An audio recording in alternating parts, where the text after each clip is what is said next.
नमस्कार, जनता टॉकीज देख रहे हैं आप। एक शेर है कि किसी के हिस्से में ज़मीं आई, किसी के हिस्से में मकान आया। मैं सबसे छोटा था, मेरे हिस्से में माँ आई। 2016 का जो दौर है वह बंदियों का दौर था। जिसके हिस्से में जो आया उन्होंने अपना काम बखूबी किया। बंदियों का एक नया दौर शुरू किया। 2016 में जहां केंद्र की भाजपा सरकार ने नवंबर महीने में ही 8 नवंबर यानी कि आज ही के दिन नोटबंदी किया।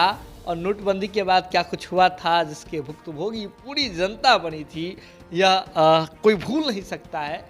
2016 में जहां केंद्र की नरेंद्र मोदी सरकार ने नोटबंदी की, वहीं बिहार में 2016 में नीतीश सरकार ने अपने हिस्से में ला करके शराबबंदी की। मतलब सब अपने अपने हिस्से से चीज़ें किए। नोटबंदी कितनी सफल रही और शराबबंदी कितनी सफल है, इस पर कुछ भी कहना जो है वह सटीक नहीं है, क्योंकि आप इन तमाम चीज़ों से खुद जो है सीधे तौर पर जुड़े हुए हैं। अगर मैं ये कह दूं कि हमारे क्षेत्र में ऐसा नहीं होता है, तो ये संभव है कि आपके क्षेत्र में ऐसा होता होगा। लेकिन नोटबंदी वाली बात कर लेते हैं आज, क्योंकि आज नोटबंदी की बरसी है। और नोटबंदी वाले मसले पर आपको याद होगा कि कैसे नोटबंदी के बाद जो है केंद्र की भाजपा सरकार पूरे देश में पोस्टर लगा करके नोटबंदी के फायदे गिना रही थी। और उस दौरान जो है कई भाजपा के बड़े नेता जो हैं, नामचीन नेता, वे कह रहे थे कि काला धन पर कैसे वार होगा, नोटबंदी से कैसी चीज़ें होगी। लेकिन नोटबंदी के इतने बरस बीत जाने के बाद भी स्थिति कैसी है, इस पर अब जो है बीजेपी बोलने से कतराती है। जिस नोटबंदी पर बीजेपी डंके लेकर के घूमती थी, वो बीजेपी जो है इस नोटबंदी वाले शब्द से अब कहीं ना कहीं मुंह छिपाने लगी है। ये कहना हमारा नहीं है, बल्कि आरजेडी का कहना है।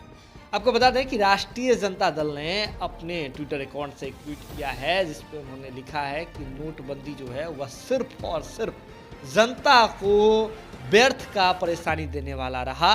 और जिस नोटबंदी पर बीजेपी और बीजेपी के नेता फूले नहीं समाते थे और सीना चौड़ा करके इसके फायदे गिनाते थे, तो अब इस बात से कन्नी काटने लगे हैं। नोटबंदी का शब्द सुनते ही, नोटबंदी का नाम सुनते ही बीजेपी के नेता मुंह छुपाने लगते हैं। और इस सवाल के बाद जो है इस पूरे प्रकरण पर अब कोई जवाब नहीं आ रहा है। और अगर देखें तो अब तक सुशील कुमार मोदी जी की ही बात कर लेते हैं, जो बिहार की राजनीति में काफ़ी सक्रिय हैं। और सुशील कुमार मोदी जी तमाम मसलों पर अपनी बात रखने के लिए जाने जाते हैं। सुशील कुमार मोदी जी के ऑफिशियल ट्विटर अकाउंट को अगर सर्च करें तो आज के दिन में नोटबंदी पर सुशील कुमार मोदी जी ने कुछ भी ट्वीट नहीं किया है। सुशील कुमार मोदी जी ने ट्वीट किया है, लेकिन किस चीज़ पर, तो सवर्ण आरक्षण वाले मसले पर, उसके अखबार कटिंग्स के बारे में उन्होंने चर्चा की है, अलग अलग मसलों पर चर्चा की है। लेकिन बीजेपी के जो बड़े नेता हैं सुशील कुमार मोदी जी, बिहार के उप मुख्यमंत्री रह चुके हैं, उन्होंने नोटबंदी वाले मसले पर कुछ भी चर्चा नहीं की है। और यही हाल कमोवेश अगर देखें बिहार बीजेपी के प्रदेश अध्यक्ष संजय कुमार जायसवाल जी का है। संजय कुमार जायसवाल जी ने भी अब तक जो है इस पूरे प्रकरण पर कोई ट्वीट नहीं किया है, नोटबंदी पर कोई ट्वीट नहीं किया है। और ऐसे में अगर देखें तो अब आरजेडी ने इस पूरे मसले को लेकर के उन्होंने एक सवाल खड़ा कर दिया है। और जिस सवाल का जवाब देना फिलहाल बीजेपी शायद नहीं चाहती है, तभी तो इस पूरे प्रकरण पर उन्होंने कोई ट्वीट नहीं किया है। तो इस सवाल में कहीं ना कहीं बीजेपी उलझ करके रह गई है। जुड़े रहिए आप जनता टॉकीज के साथ, जो भी अपडेट होगा हम आपसे शीघ्र ही साझा करेंगे। अगर अभी तक आपने हमारे चैनल को सब्सक्राइब नहीं किया है तो सब्सक्राइब कर लीजिए और वीडियो शेयर करके हमारा मनोबल बढ़ाइए। बहुत बहुत धन्यवाद।